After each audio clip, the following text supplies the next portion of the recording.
Boa tarde, Rogério. Boa tarde, colegas do grupo de estudos.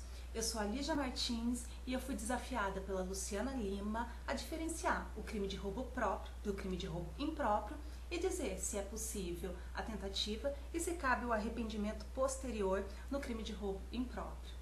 Eu vou tentar não me estender muito, até porque esse não é o objetivo do nosso desafio. O crime de roubo, acho que todos já sabem que ele é um crime complexo, é a junção do crime de constrangimento ilegal mais furto. Ele tem como bem jurídico tutelado a liberdade e o patrimônio. Qualquer pessoa pode ser o sujeito ativo do crime. E em relação ao sujeito passivo, pode ser o proprietário, o possuidor, o detentor da coisa, bem como a pessoa contra quem se dirige a violência ou a grave ameaça. O crime de roubo próprio, ele está previsto no caput do artigo 157 do Código Penal. E ele tem como dolo a finalidade de obtenção da coisa para si ou para outro. Ou seja, a conduta antecedente do agente é o emprego da violência ou grave ameaça. E a conduta subsequente é a subtração do bem.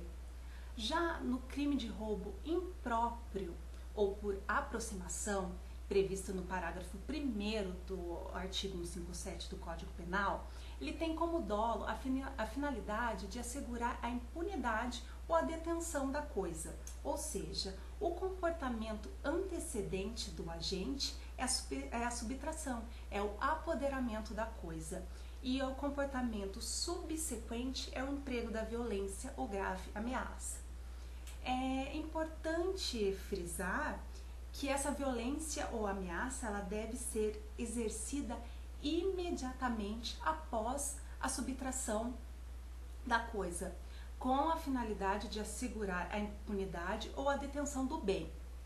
Porque se ela for praticada após um sensível espaço de tempo, haverá concurso de crimes entre um furto e lesões corporais ou o furto e uma ameaça, e não o crime de roubo impróprio. No tocante à tentativa, em relação ao crime de roubo próprio, não há nenhuma divergência, ela é plenamente cabível. Já em relação ao crime de roubo impróprio, a divergência tanto doutrinária quanto jurisprudencial.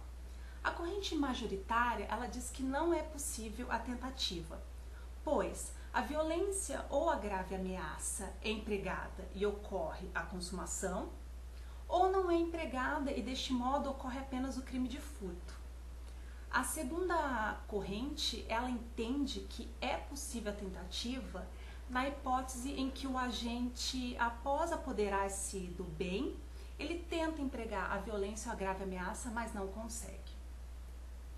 Por fim, em relação à configuração da causa de diminuição de pena, prevista no artigo 16 do Código Penal, o arrependimento posterior, é necessário que estejam presentes todos os seus requisitos, quais sejam: cometimento do crime sem violência ou grave ameaça, a reparação do dano ou a restituição da coisa por ato voluntário do agente até o recebimento da denúncia ou da queixa.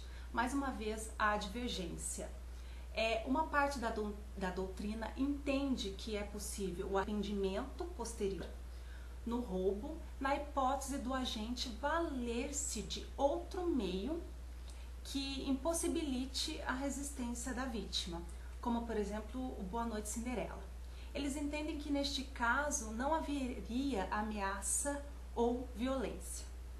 Por outro lado, há outra parte da doutrina que diz que essa denominada violência imprópria, que é essa forma de redução da capacidade de resistência da vítima por meios indiretos, como, por exemplo, ministrando drogas, também não autoriza a aplicação do benefício do arrependimento posterior. Eles entendem que essa é violência contra a pessoa do mesmo modo que a física é exercida de maneira direta. Então eles entendem que essa violência imprópria caracteriza um crime violento, portanto incabível arrependimento posterior. Bom, eu espero ter respondido corretamente. Rogério, se eu falei alguma bobeira, por favor, me corrija. Os meus desafiados são Marinho Freires e Nayara Paixão.